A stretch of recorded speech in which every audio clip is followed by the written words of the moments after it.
Hola, amada familia Corandeo. Este es nuestro primer devocional matutino 2024, Verdad para Vivir. Bienvenidos. Enero 27. Él vino por las cañas cascadas. No quebrará la caña cascada, ni apagará la mecha que casi no arde. Con fidelidad traerá justicia. Isaías 42:3. Bueno, mis hermanos, vamos a orar al Señor. Vamos a iniciar, eh, como siempre, entregando este día en las manos de nuestro Señor y presentando este devocional que sea el Señor guiándonos. Oremos.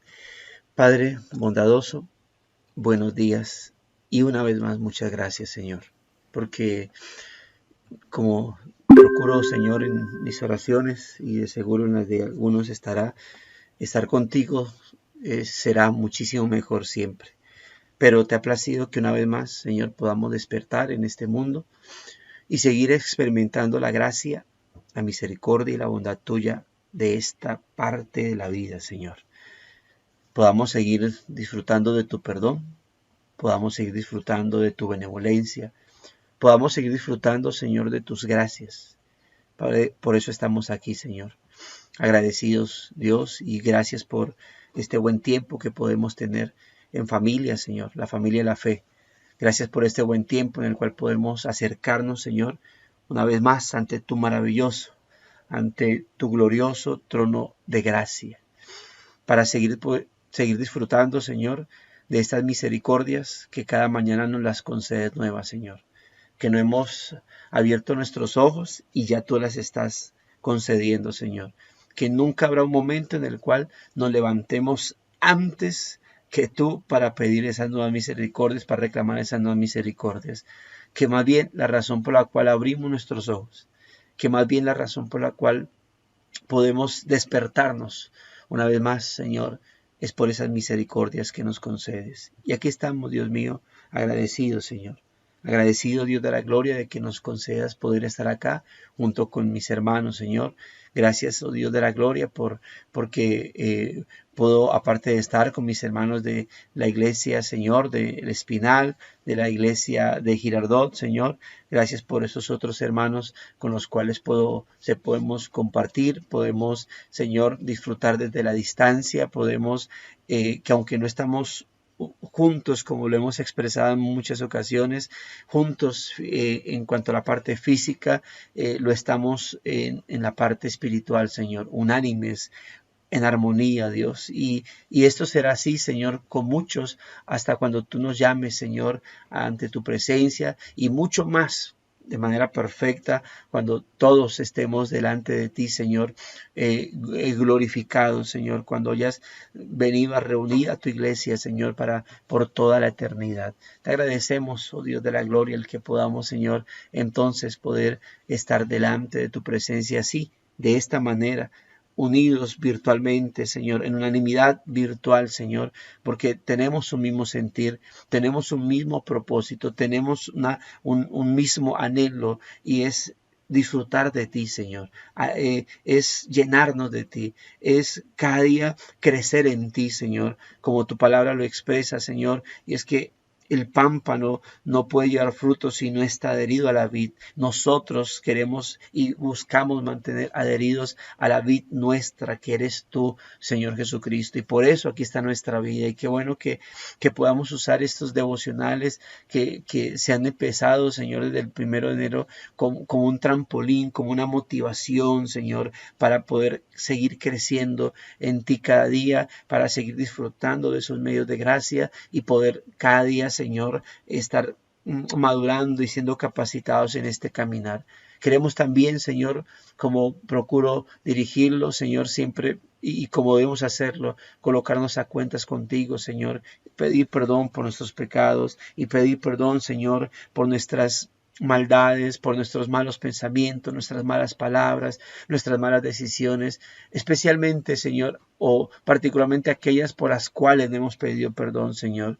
Porque si ya nos hemos acercado ante tu presencia, oh Dios de la gloria, creemos que tú perdonas y guárdanos, Señor, de no creer en ese perdón que nos has concedido. Guárdanos de estar una y otra vez, Señor, buscando, pidiendo perdón por aquello que ya hemos pedido perdón, cuando si lo hemos hecho de corazón, con sinceridad delante de ti. Señor, tu palabra dice que tú eres fiel y justo para perdonar nuestros pecados y limpiarnos de toda maldad, Señor. Pero también buscamos y pedimos siempre de nosotros un corazón genuino, un corazón arrepentido, porque tu palabra dice que el corazón contrito y humillado, Señor, es al que tú no desprecias, y por eso estamos aquí procurando cada día, Señor, ese corazón contrito y humillado, ese corazón arrepentido, ese corazón que busca con sinceridad tu gracia, tu benevolencia, tu amor, tu misericordia y tu perdón, Señor.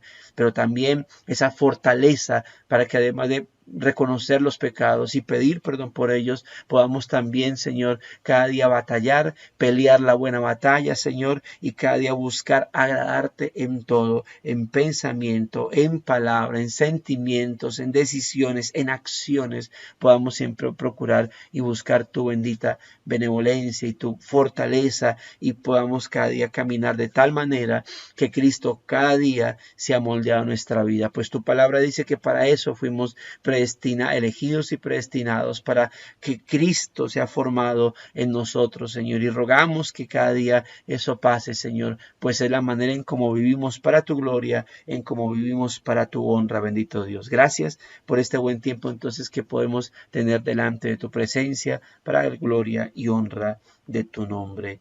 Amén. Amén. Bueno, mis amados hermanos,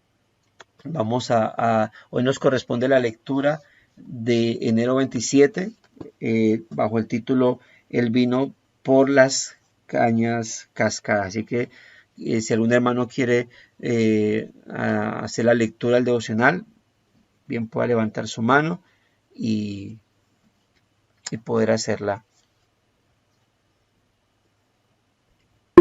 Dale, hermano Andrés. Bueno, el vino por las cañas cascadas. No quebrará la caña cascada, ni apagará la mecha que casi no arde. Con fidelidad traerá justicia. Isaías 42, 3, versículo 3. Los grandes líderes políticos de la antigüedad dependían de la fuerza para gobernar. Muchos todavía lo hacen. Se dice que Ciro el Grande, rey de Persia, pasaba sobre la cabeza de los demás y los pisoteaba como el alfarero al barro. Ver Isaías 41:25. Sin embargo, el mismo Isaías profetizó del siervo que habría de venir, uno que marcaría un contraste absoluto de los líderes de su época. Jesús, el siervo, es amable, tierno y bondadoso. Él está dispuesto y es poderoso para usar a los que otros están tentados a rechazar y a descartar. Qué verdad tan alentadora. En la ilustración de la caña cascada vemos la descripción de la ternura de Jesús hacia nosotros. Uno no puede apoyarse en una caña cascada y tampoco se puede hacer música con ella. Sin embargo, Jesús recoge a los que otros han desechado y compone una hermosa melodía en y a través de su vida. Hoy puedes encontrarte terriblemente abatido, lastimado por lo que otros te han hecho o por los errores del pasado.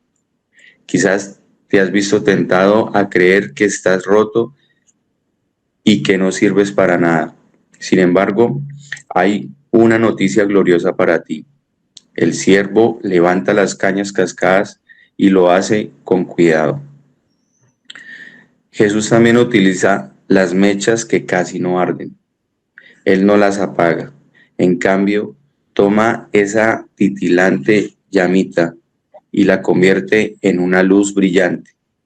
Tal vez has llegado a creer que tus mejores días están en el pasado, que eres una velita moribunda, una llamita tenue a punto de apagarse.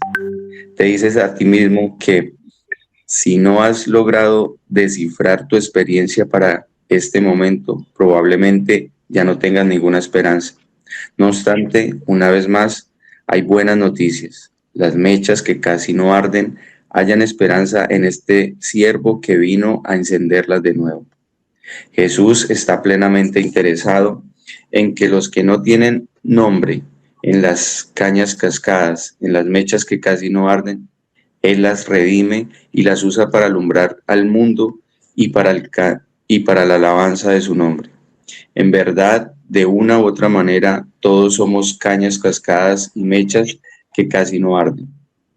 Estamos dispuestos a reconocer nuestra humilde situación para poder conocer la ternura y la bondad del siervo. Después de todo, no apagará la mecha humeante, mas la reavivará. La caña nunca quebrará, ni al pobre apartará. Para meditar, Lucas capítulo 7, 11 al 17. Listo, mis hermanos. Bueno, ahí tenemos para mí un hermosísimo devocional. Y como dije en alguna ocasión, una frase bastante repetitiva, porque pues realmente cada vez que uno va a la escritura, independientemente si ya nos exhorta, es decir, nos amonesta más bien, o nos exhorta, que serían las dos palabras en cuanto a hablar fuerte y animarnos en nuestro caminar, pues siempre debemos ver esa bondad del Señor, ¿no? Si el Señor a nosotros nos reclama, nos habla fuertemente, es parte de su amor. Dios al que ama disciplina. Si la voz que viene para nuestra vida es para consolación, bueno, también es una parte de poder encontrarnos en ese amor del Señor. Si nos está hablando fuerte, su amor. Si nos está hablando suave y nos está consolando, también es su gran amor para con nosotros. Y ese texto, bueno, precisamente, bueno, el subtítulo es muy consolador, muy bonito, muy aliciente, ¿no? Él vino hablando de Cristo por las cañas cascadas y está utilizando ese texto de Isaías 42. No quebrará la caña cascada ni apagará la mecha que casi no arde, como dice o como lo habla en la Reina Valera, ¿no? El pábilo que humeare. Dice, con fidelidad traerá justicia. Y es cierto, cuando habla del principio, ¿no? Al principio este devocional, haciendo referencia a cómo los reyes, y uno mira la historia de los reyes, tanto obviamente antes de la división, luego de la división, y uno empieza a observar cómo estas victorias pues dependían de quién aplastaba al otro, y luego del botín que se tenían que llevar, y cómo obviamente era de alguna manera la fuerza, ¿no? Hermano Gregorio, estás compartiéndonos pantalla. Dale dejar de compartir. Entonces, hermano, gracias. Se fue.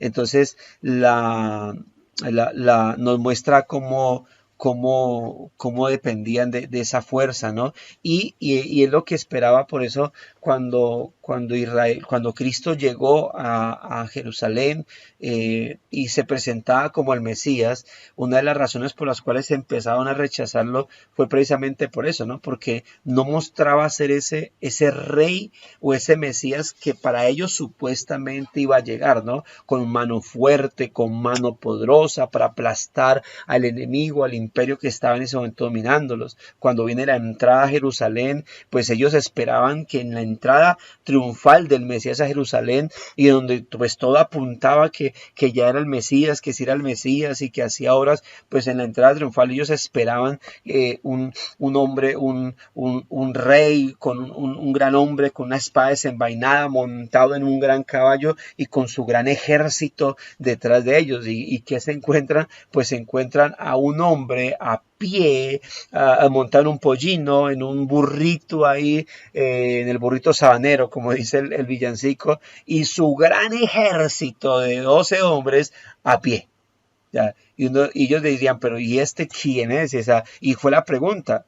Luego de que estaban diciendo, gritaban, Hosana, Hosana el que viene en el nombre del Señor, Hosana en las alturas, cuando ven a Cristo en ese pollino dicen, ¿y este qué? ¿Y este quién es? Porque para ellos debía ser otro rey que viniera cual Ciro, ¿no? A aplastar la cabeza de sus enemigos, que viniera a destrozar el imperio romano en esa ocasión y derrocarlo y poder otra vez levantar el trono de David según la percepción de ellos. Pero Cristo obviamente no era así. El mismo Isaías profetizó del siervo que habría de venir y que sería precisamente uno que marcaría un contraste absoluto con los líderes de su época. Y obviamente uno dice, bueno, pero ¿por qué el pensamiento de ellos cuando Isaías fue tan claro en presentar el carácter de Cristo con respecto a cómo él venía?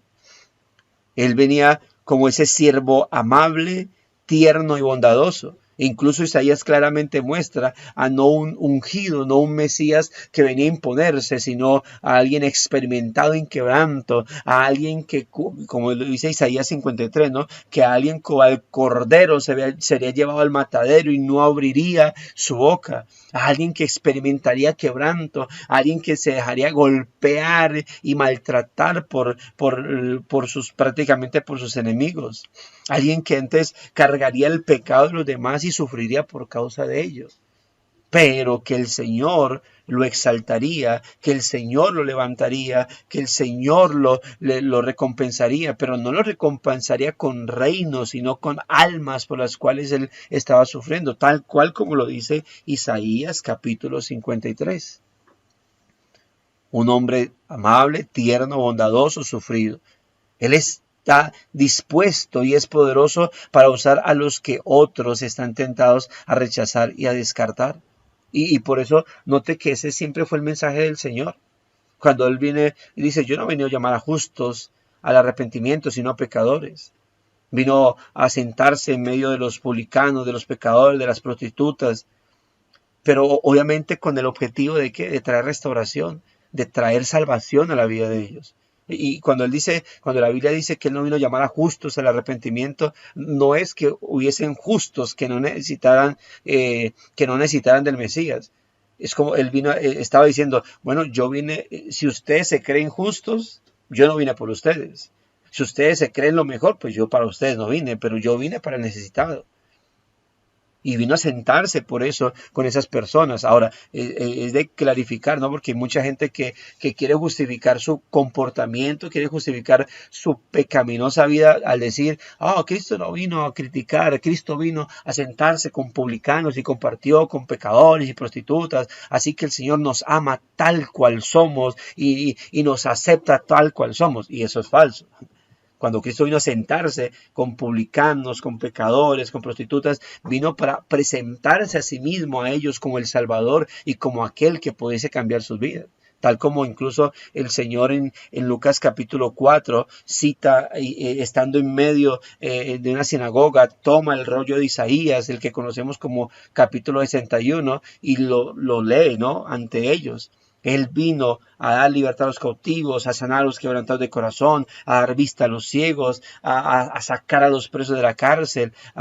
Y cuando lo lee, él dice, y esta palabra se ha cumplido. Yo soy ese que vino a hacer todo eso.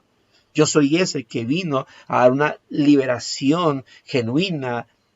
Cuando él les dijo en Juan capítulo 8, yo he venido a darles libertad a ustedes. Yo he venido a liberarlos. ¿Liberarnos de qué? Dijeron los fariseos. Si somos hijos de Abraham. No, a liberarlos del poder del pecado.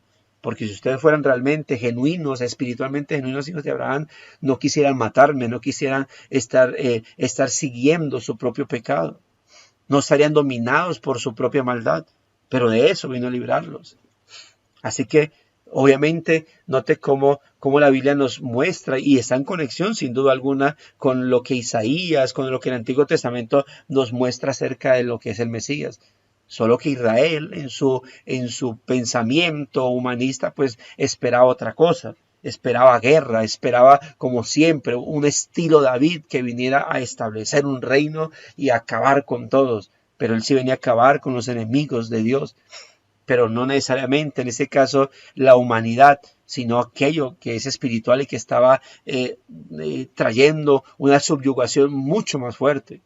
Muchas veces ellos fueron liberados del poder del enemigo humano, pero su corazón era idólatra, su corazón era pecaminoso. Por eso siempre hablo acerca de, o enseña uno acerca de cómo, aun cuando había una nación en el Antiguo Testamento, había una nación a la cual Dios había elegido, toda esa nación no era parte del pueblo de Dios. Toda esa nación no era considerada el pueblo de Dios, sino que dentro de esa misma nación, en la cual Dios se había enfocado, dentro de esa misma nación había un pueblo espiritual, el cual adoraba al Señor genuinamente. Y por eso a los que no estaban de acuerdo con él, a los que se rebelaban contra él, a los que actuaban en desobediencia, pues había castigo para ellos. Así que aquí tenemos al Señor más bien en su bondad, en su ternura, en su bondad, en su amabilidad, buscando o trayendo restauración. Pero mire esto especial que empieza a resaltar, y ya lo leímos, resalta el escritor, ¿no? Él está dispuesto y es poderoso para usar a los que están tentados a rechazar y a descartar lo que otros rechazan, lo que otros no ven como algo bueno, lo que otros no ven como que realmente ahí puede surgir algo bueno para el Señor. Es ahí donde está. Y uno mira eso en los apóstoles. Uno mira eso en la lección de los apóstoles, ¿no? De cómo dice, bueno, el Señor debió haber venido, o sea, si hablásemos de la parte humana y de los perfiles a elegir, pues a quienes tenía que haber elegido el Señor como sus apóstoles, a los fariseos, a los escribas, a los doctores de la ley, a los ancianos, a los sacerdotes, sumos sacerdotes, a la alta alcurnia tenía que haber elegido Cristo desde la parte humana, pero el Señor no elige a esos expertos en lenguas, en la Torá, esos doctores de la ley, elige a pescadores y entre ellos a un publicano y entre ellos a un celote. Note la elección que hace el Señor para aquellos, para encargar su labor, para encargar su reino genuino, ¿no? Un reino no físico, no terrenal, sino un reino espiritual, a lo que la sociedad realmente desechaba. Los pescadores, como los pastores, como los publicanos, como los celotes, no eran personas agradables en la sociedad, eran personas del vulgo, eran esa gente, los neandertales, por decir así, pues si usáramos un lenguaje acá, la gente del común, la gente del vulgo, pero el Señor los eligió y los transformó. Y por eso la ilustración, dice en la ilustración cuando Isaías habla cerca de la caña cascada y la mecha que casi no arde o el pábilo humeante, él está utilizando esas dos ilustraciones para hacer referencia a lo que el Señor vino a hacer. Lucas o Cristo, según la narrativa de Lucas, hablando de Isaías 61, lo que conocemos como Isaías 61, él dice, yo vine a sanar a los quebrantados de corazón. Yo vine a eso, a sanar a los quebrantados de corazón y a dar libertad a los cautivos, es decir, a la gente que está mal. Y cuando habla del quebrantado de corazón, la palabra quebrantado es una persona que está destrozada, está dañada, acabada. A eso vino el Señor, a sanar, a restaurar. Y dice, la caña cascada, y ahí en el término, la caña cascada, si usted observa otras versiones se va a encontrar con varias terminologías, ¿no? Caña debilitada, incluso el término, note algo que en el versículo 4 de Isaías 42 hace referencia a que el Señor no desmayará en cuanto a su acto, ¿sí? Y esa palabra ahí, desmayar, es la misma exactamente, desmayará, es la misma palabra hebrea que se utiliza en cascada. porque el término es eso, no en la caña debilitada, en la caña frágil, o el término frágil, débil, en la inservible, en aquella en la cual no se puede usar para algo fuerte. Ese es el término ahí, la caña cascada. Por eso una de las terminologías o mejores traducciones que se puede utilizar es la caña muy débil. Y dice, no quebrará la caña débil. Como diciendo, pues esta caña no sirve para nada, partámosla. Vamos a partir esto.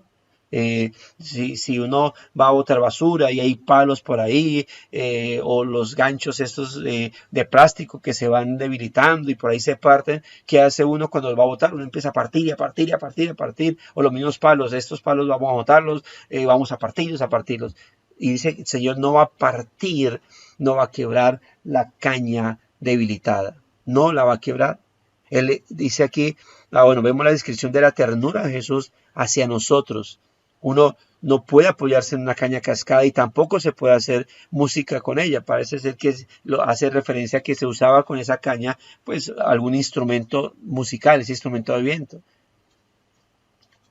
Dice, sin embargo, Jesús recoge a los que otros han desechado, a los que otros dicen, eso no sirve. Eso más bien hay que quebrarlo, eso más bien hay que quitarlo para darle lugar a las cañas buenas. Dice, Jesús recoge a los que otros han desechado y compone una hermosa melodía en y a través de su vida.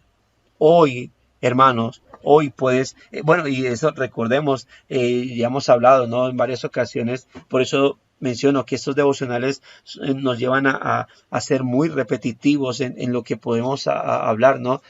De lo vil y lo menospreciado ha elegido el Señor. Dios ha escogido de lo más vil y lo menospreciado, ¿para qué? Para avergonzar al mundo. De lo más necio para avergonzar a lo más sabio. De lo más débil para avergonzar a lo más fuerte. De lo que no es para avergonzar a lo que es. De lo vil y lo menospreciado. Y hace poco en un devocional citábamos el Salmo 103, ¿no? Cuando el Señor dice que Él, así como el Padre se compadece de sus hijos, Él se compadece de los que le buscan, porque Él sabe que somos polvo. El Señor muestra su bondad y misericordia. Dios no ha elegido, no se puso a buscar, decir, voy a buscar a mis. Recuerda que hemos hablado de cómo hay gente que dice, uy, o otros intentando animar a otros, no, pues tú te estás pasando por esos momentos difíciles, porque Dios le da sus batallas a sus mejores, sus fuertes batallas a sus mejores soldados, como que, uy, venga, soy lo máximo. No, mis hermanos, somos recipientes de la gracia, de la bondad y de la misericordia del Señor. Somos realmente lo vil y lo menospreciado. O sea, no hay un texto para los que se quieran creer lo mejor del mundo. Y Dios escogió de lo mejor del mundo para hacerlos sus grandes soldados y sus grandes siervos, ¿no? La Biblia dice, Dios escogió de lo más vil y lo menospreciado, de lo más necio. Así que si tú te consideras elegido del Señor para salvación, ten en cuenta esto. Dios te eligió entre los más necios. De lo más peor, de lo peorcito, de lo más débil, escogió el Señor. ¿Qué dice la Biblia? Yo recuerdo que alguna vez conocí a un muchacho que decía, a mí no me gusta citar ese texto de que diga al débil fuerte soy, porque yo no me considero débil. Más bien yo soy de los que creo, diga al fuerte, más fuerte es. Y yo confieso la palabra. Y pues yo lo miraba, estaba iniciando mi vida cristiana y yo le decía, yo creía que tenía razón. Pues sí, tiene razón, porque uno decir, diga al débil fuerte soy, es como confesar que uno es debilucho, confesar que uno como que no puede, y no, sí, también. Y entonces yo me apropié de esas palabras, pues yo me declaro fuerte y diga al fuerte, más fuerte soy. Pero en realidad no. Entonces, en realidad, ahí están pegadas en la moto. Ahí están las llavecitas chiquitas. Entonces, ahí está somos débiles y el hecho de que el Señor nos haya llamado, ¿por qué dependemos del Señor? ¿Qué pasa con los pámpanos? Ahorita lo llevan a oración. El pámpano puede ser muy bonito, uno puede decir, los que saben de eso, el tema de la vid, uy, qué pámpano tan bonito, voy a arrancarlo de la vid y lo voy a colocar aquí a un lado para que siga creciendo. ¿Qué va a pasar? se va a morir. Porque el Señor dijo eso en Juan 15, ¿no? Ustedes alejados de mí no pueden tener fruto. Separados de mí, ustedes no pueden ser fructíferos. Y por eso somos débiles que necesitan de la gracia del Señor. Somos seres débiles que seguimos necesitando de estar aferrados a nuestro buen Señor. Por eso, aquí hoy, mi hermano, mi hermana, puedes encontrarte terriblemente abatido, lastimado por lo que otros te han hecho o por los errores del pasado. Y tengamos cuidado, porque a veces nos damos, y esta ilustración yo la escuché en mis inicios y creo que se me ha quedado grabado siempre al pastor, el primer pastor que tú él decía, hay hermanos que constantemente están pidiendo perdón por sus pecados pasados y peor aún por los pecados que ya pidieron perdón. Y él decía, yo me imagino al Señor con esos hermanos que mantienen pidiendo perdón. Yo me imagino al Señor, decía así, allá en el cielo diciendo, oye Gabriel, venga, tráigame el libro de la vida. ¿Por qué, Señor? Es que yo estoy viendo que allá el hermano Pepito, mi hijo Pepito, no hace sino pedirme perdón por un pecado que él ya me había pedido perdón. Míreme ahí en el libro de la vida. Y luego es que volvió a cometerlo y me dijo, no, Señor, aquí no está. ¿Qué aparece ahí? La sangre de Cristo. Bueno, ¿y por qué entonces que me está pidiendo perdón si yo ya lo perdoné? Y él hablaba acerca de eso. Y es cierto, y uno tiene que tener cuidado, mis amados hermanos, de esa actitud. Hace poco hablaba hablaba con una hermana que, una anciana muy bella ella en la congregación y pues recordaba algo que había hecho en la vida pecaminosa y decía, ay no, Dios mío, Dios me perdone por eso que hice. Y yo le dije, hermana, eso está en tu pasado, Dios ya te perdonó. ¿Por qué estás en este momento otra vez pidiendo perdón por ese pecado si el Señor ya te ha restaurado? Así que es de que podamos, mis amados hermanos, saber lo que el Señor ha hecho con nuestra vida. Y reitero esto, hoy puedes encontrarte terriblemente abatido, tal vez lastimado por lo que otros han hecho o por tus propios errores. Quizás te has visto tentado a creer que estás roto y que no sirves para nada. Sin embargo, hay una excelente noticia y esto muy conectado con el Evangelio de Cristo para ti. El siervo levanta las cañas cascadas y lo hace con cuidado. Él no las quiebra como el legalismo lo haría. Él no los quiebra como la injusticia lo haría. Él no los quiebra como el perfeccionismo a veces religioso lo haría. ¿Qué hace el Señor con la caña cascada? Él la restaura, Él no la quiebra, Él trae restauración para la vida. Así que es de apreciar y de aferrarnos, mis hermanos, a esta palabra. Obviamente, sí, ante nuestras debilidades y pecados, ante nuestros errores que ofenden al Señor, que manchan nuestra vida, sí y solo sí tenemos que ir a la presencia del Señor. Sí y solo sí tenemos que ir a buscar esa restauración en el Señor, esa fortaleza espiritual y podernos levantar. Contigo aquí, hermanos. Chao. Me la bendiga, la guarde. Entonces tenemos, mis amados hermanos, que procurar y buscar esa restauración. Dos cosas. No tirarnos a la autocondenación, sea por nuestra propia conciencia o por la injusticia o legalismo de otros, pero tampoco obviamente quedarnos ahí, ¿no? Como hablábamos ayer, creo, en la autocompasión, el pobrecito yo, y entonces no crezco espiritualmente porque soy lo peor, no oro porque soy lo peor, no busco al Señor porque soy lo peor, y uno dice, bueno, pero luego no sabes que el Señor es restaurador, luego no sabes que el Señor es aquel que levanta nuestra vida. Sí, lo sé, pero tengo vergüenza. Bueno, entonces, ¿a quién más vas a ir? Y vamos al Señor porque en Él encontramos restauración. Vamos al Señor porque en Él es en que nosotros encontramos esa fortaleza espiritual para nuestra alma. A Él es donde vamos. Ahora, la otra expresión que utiliza el profeta, ¿no? Bajo inspiración divina, habla no solamente de la caña que es cascada, la caña débil, la caña a desmayar, si utilizamos el término que con el cual también está conectado, él no la va a quebrar, él la va a restaurar, él va a hacer de esa caña debilitada, de esa caña frágil, de esa caña a punto de quebrarse, él lo que hace es restaurarla. ¿Qué es lo que ha hecho con los corazones? Nos dice la Biblia que Él nos dio un corazón nuevo, mis hermanos.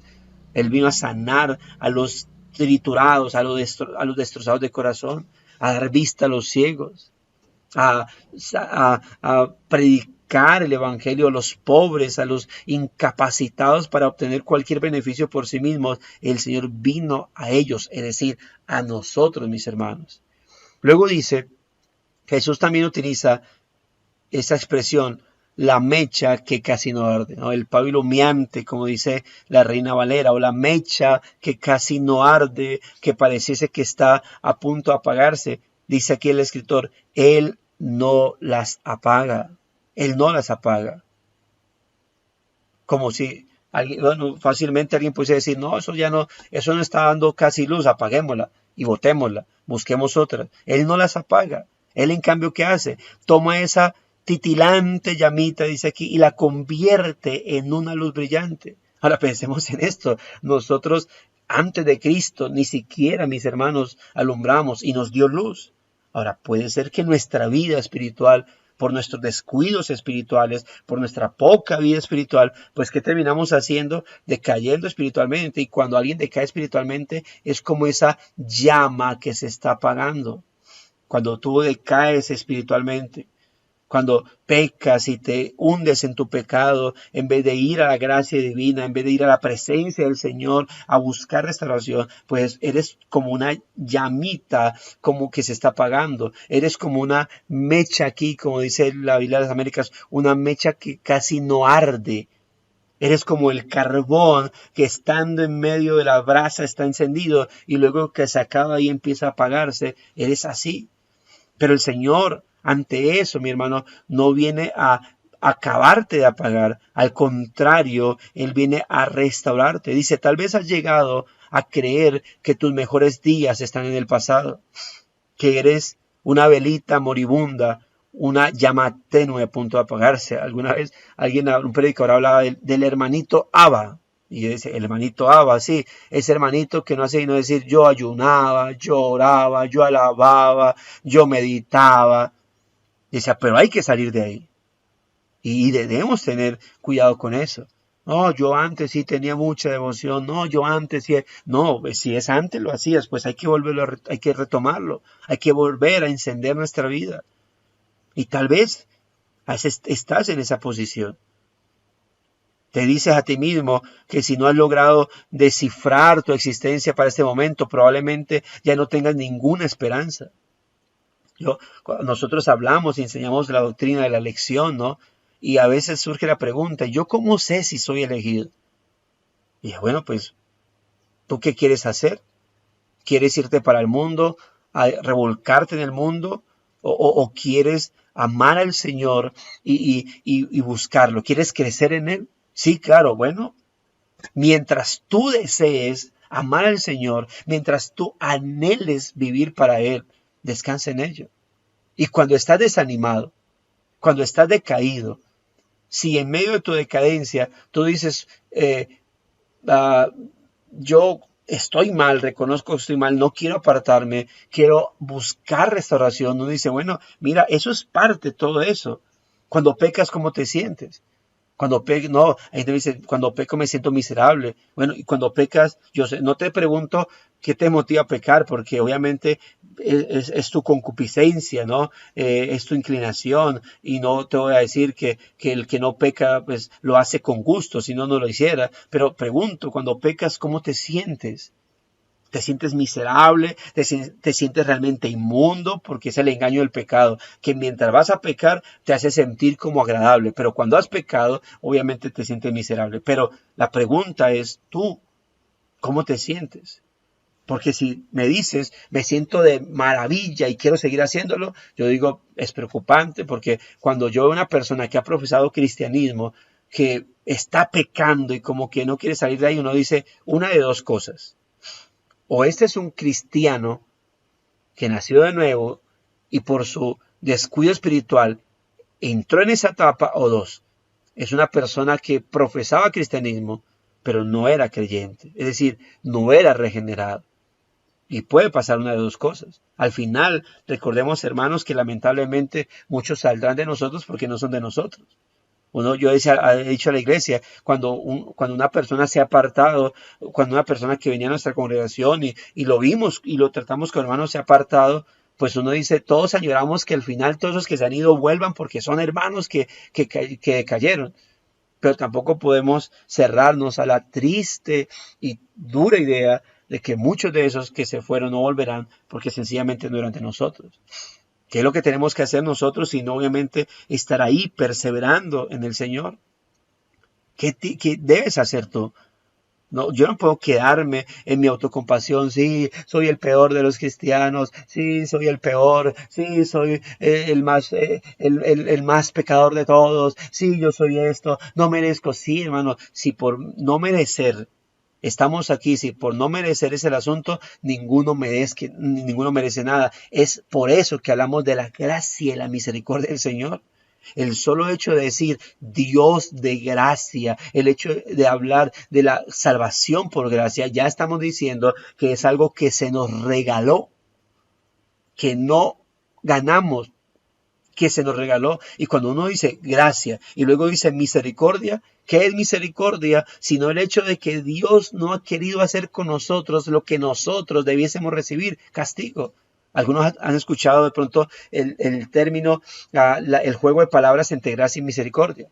¿Gracia qué es? Gracia es recibir de parte de Dios lo que no merecemos. ¿Y qué es misericordia? Es no recibir de parte de Dios lo que sí merecemos.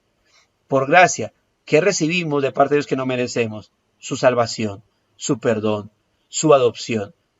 Por misericordia, ¿qué no recibimos que sí merecemos?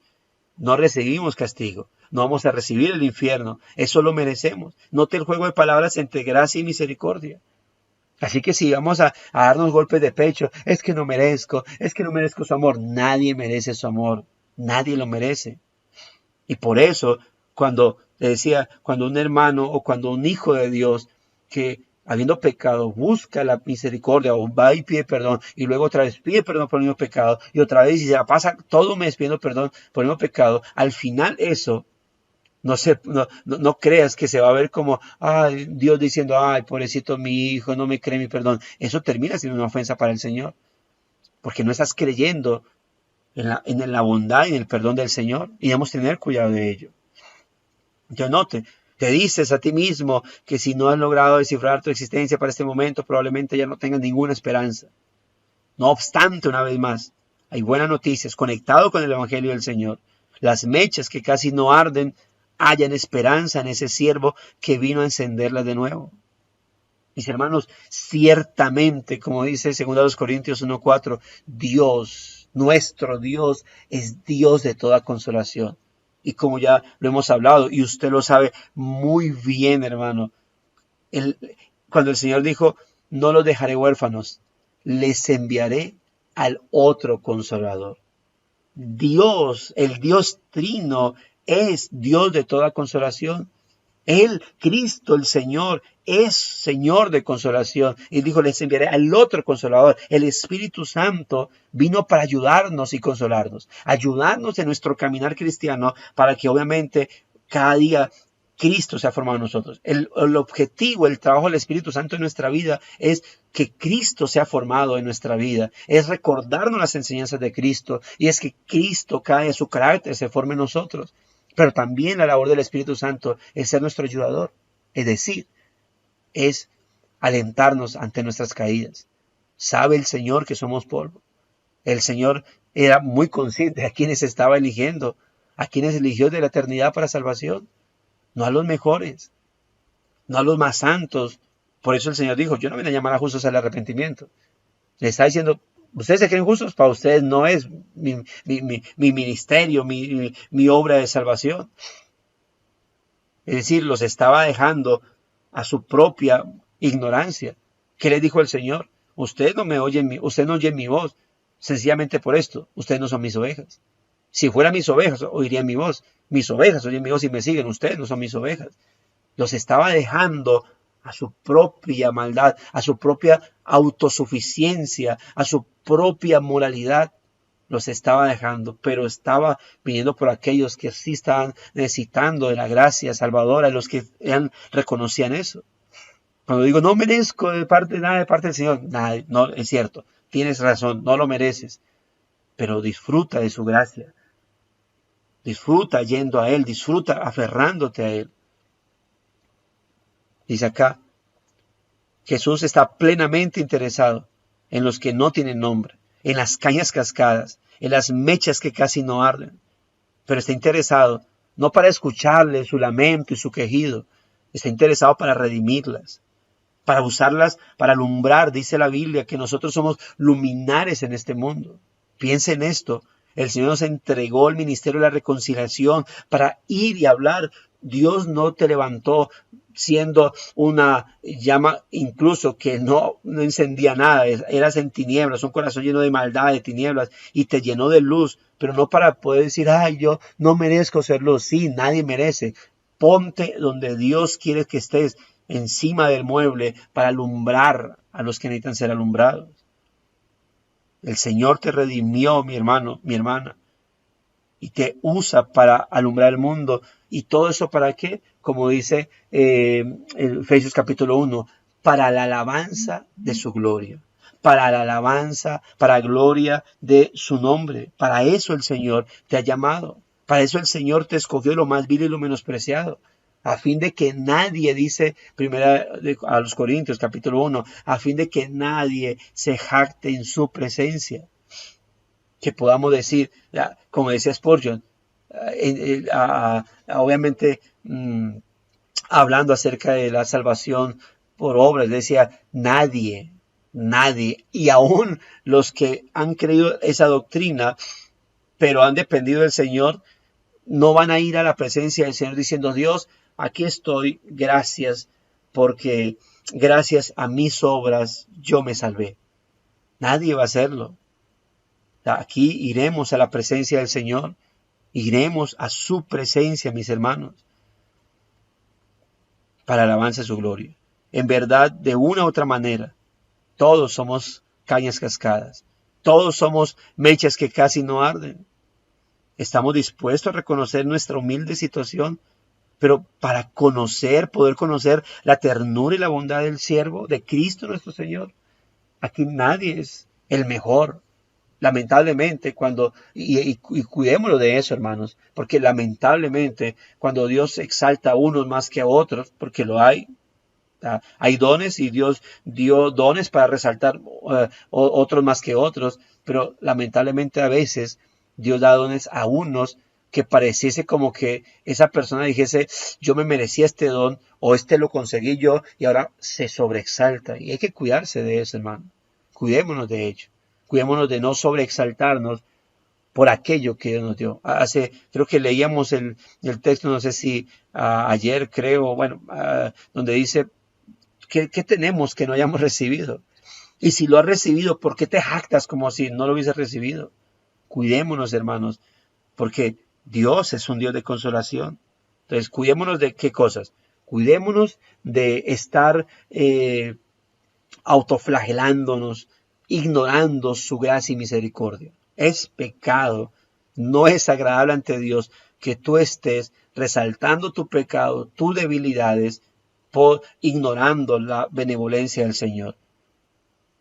Claro, reconoce tus debilidades, pero para aferrarte al Señor y decir, Dios, ¿qué sería de mi vida sin ti? Y dos, pues que lo que el Señor te ha dado, no lo te dices con jactancia, con vanagloria.